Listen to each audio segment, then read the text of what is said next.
crickets in Washington on those 3 unidentified objects shot down over the last weekend. Republicans are calling out the Biden administration for the lack of leadership and transparency on whether those objects are connected to the Chinese surveillance on America. White House aides are still deciding when President Biden will publicly address the issue, which may come as soon as today. We are watching. Meanwhile, U.S. officials reportedly saying that it is possible the Chinese spy flight was aiming for Guam and Hawaii, but was blown off course by wind. Florida Senator Marco Rubio is not buying the narrative from China. Watch. I do not believe that it veered.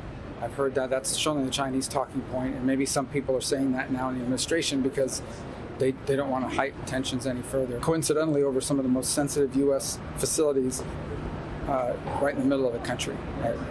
That's just not a coincidental path. Vice President Kamala Harris told Politico that the surveillance flight should not impact America's relations with the communist country. Joining us now with all the hot topics all morning long is Lee Zeldin, Mark Tepper, and John Levine. I am just stunned that this president, this vice president are still on their heels, basically appearing like they are afraid to ruffle any feathers in the CCP, Lee. Oh, no, our relations are not going to be damaged. OK, so what else can the CCP do to America? COVID-19, covering it up, 1 million dead, a balloon to surveil American citizens. You know, I mean, intellectual property theft for decades and decades. No damage to our relations. Yeah, what about the deterrence that your words matter? Your policies can result in a change of behavior that would be protecting America's best interests abroad. Americans want strong leadership. They don't want to see the first words coming out of a leader's mouth to be talking about how that, suggesting there might not be any consequences, that maybe this is okay. Playing along with what is clearly a CCP information op narrative. We should not be echoing it, and we shouldn't be forgiving it. Yeah. The Chinese need to understand that the CCP needs to understand that there are consequences for their actions with us. And unfortunately, the message that's getting sent from America is that there is none. So you lose out on deterrence. Yeah, John. Right. You know, something that I think is so troubling in this whole story is really the pattern of deception we've seen from the very beginning on this balloon, because this administration tracked when it was launched. It tracked its journey across the sea and into U.S. airspace. And we didn't find out about it because there was a press conference. We found out about it because it came into visible airspace and someone in Montana took a picture. So and then they said, well, OK. There might be some kind of a balloon. And then what we later learn is that there was a planned meeting between Secretary Blinken and the Chinese that they didn't want to disrupt. And this could be disruptive. And if it hadn't come into visible airspace, we might still never have known about it. And all these subsequent balloons, who knows what we'd be doing with them. Yeah. And so the question of whether or not this president is compromised keeps coming up because of all of this, right. Because of this soft approach on communist China. They can do no wrong. Right. This is a moment where really it could be for both parties to come together. This is be a Sputnik moment. Yeah. Where both parties, you know, if you kind of had been of the opinion, well, maybe China, we can work with them, a rising tide lifts all boats. This is could be a clarifying moment. It could be. So you mentioned deception, and let's not forget, a couple weeks ago, China said that this was a civilian balloon. Right. Now they're saying they're going to retaliate. Well, why would you retaliate if it was a civilian balloon that accidentally ended up in the United States? It doesn't make sense.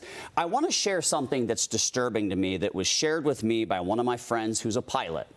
And we were talking about, you know, this balloon was probably above 60,000 feet because that's our Class A airspace. And he said we only have 2 jets that have a ceiling of 65,000 feet. We have the F-15 and we have the F-22. The F-15 is still being produced, but it's outdated. The F-22, much better technology. We ordered 750, but because of budget cuts, we only accepted delivery of 187, with the last one being delivered in 2012. We haven't continued to upgrade that technology.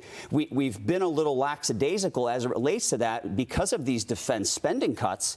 And I think this has shown some of our vulnerability. Well, sure. And it's also, you know, a question as to why we were not expecting any of this and why we allowed this balloon to travel throughout the country when they were tracking it from the moment it took off. It lifted off in China.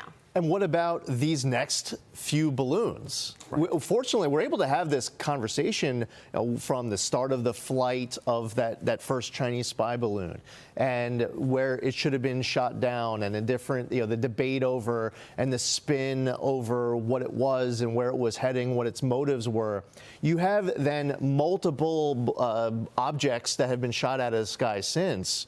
And we can't even sit here and have a great conversation to assess, who is responsible for these next objects? Where did those flights start? What were the motives and intent behind whatever that was trying to achieve? And as far as the government goes, they have to know more than what we're being told. Mm-hmm. And the senators, when they were coming out of their classified briefing a few days ago, they were saying that there was a lot that they were told that should not be classified, that you should be explained to the American people. So what is it that this government knows that they're telling, senators in private classified settings? These senators are saying, hey, that makes no sense. Yeah. Why you're not sharing this with the American public? Everybody said the same thing. Whoever was in that Senate briefing, Ron Johnson, I spoke with, other senators who said the same thing. Everything that we heard could be told to the American people. There was nothing classified or, important that would put anyone in danger that could not be shared with the American, and yet they won't share it. And it's got to be frustrating for the senator and for the congressman. Because you can't talk about it. Your constituents, I saw Senator Britt was saying this is the #1 question that she's getting asked about. I'm sure she and her colleagues would love to be able to answer their constituents' questions. Yeah. And this has happened through the years where I would be in a classified briefing and I'm hearing stuff that should be told to the people in a public, open hearing. And questions should be asked and answered, but unfortunately it stays in that classified setting, and these members of Congress are afraid to share the details because you're not saying what can be shared publicly and what not, so that you just paint it all one broad brush and say, well, none of this can be shared. It's a good way to shoot down any conversation or questions. Sorry, it's classified.